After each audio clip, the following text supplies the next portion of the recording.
She grew up calling a Nazi war criminal Uncle Klaus. Years later, she assassinated the man responsible for Che Guevara's death. This is the unbelievable story of Monika Ertl. Che Guevara was one of the leading figures of the global revolutionary movement.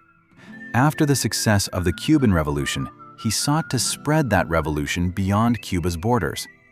But on October 9, 1967, in Bolivia, Che Guevara was captured and executed on the orders of Bolivian General Roberto Quintanilla Pereira.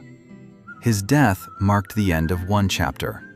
For Monika Ertl, it marked the beginning of another. Monika Ertl was born on August 7, 1937, in Munich, Nazi Germany.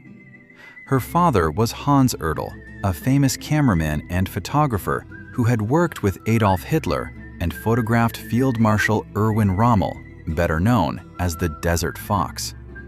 Hans Ertl was also the closest friend of Klaus, the infamous SS officer remembered as the Butcher of Lyon for torturing thousands of members of the French resistance. As a child, Monika knew him simply as Uncle Klaus.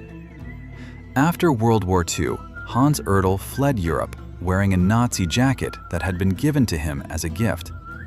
He escaped to Bolivia, where he built a remote farm and began a new life. In the early 1950s, Monika joined her father in Bolivia. Working alongside the Bolivian documentary filmmaker Jorge Ruiz, Hans introduced his daughter to the world of filmmaking. As time passed, Monika grew increasingly distant from both her father's Nazi circle and the isolated life on the family farm.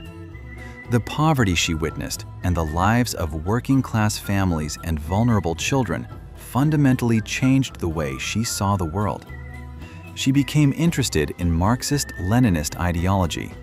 Around the same time that Che Guevara was killed, Monika joined Bolivia's National Liberation Army, better known as the ELN. Within the movement, she adopted the name Emila, a word from indigenous languages meaning young woman or girlfriend. Her father reacted with fury and threw her out of the family home. Monika spent the next 4 years living with the guerrillas. She occasionally managed to send her family short-coded messages saying only that she was alive and safe, but she never received a reply. Her father and Klaus had both been searching for her, dead or alive. For Monika, there was one mission above all others. She wanted revenge against Roberto Quintanilla Pereira, the man who had ordered Che Guevara's execution. After becoming a target of guerrilla groups, Pereira had been appointed Bolivian consul in Hamburg, West Germany.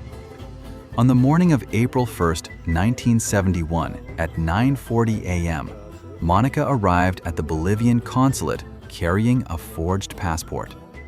She introduced herself as an Australian woman requesting a meeting with the consul. Once she was allowed inside, she looked Pereira in the eyes.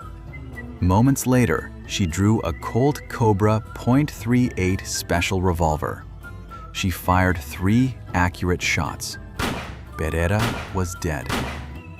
Before leaving, Monika abandoned her handbag, her wig, the revolver, and a note that read, "Victory or Death, ELN." The assassination echoed across the world. For millions of communists, Monika Ertl became a symbol of revolutionary justice. Her story, however, was far from over. On May 12, 1973, Monika Ertl was killed in an ambush. The operation had been organized by Klaus, the same man she had once called Uncle Klaus.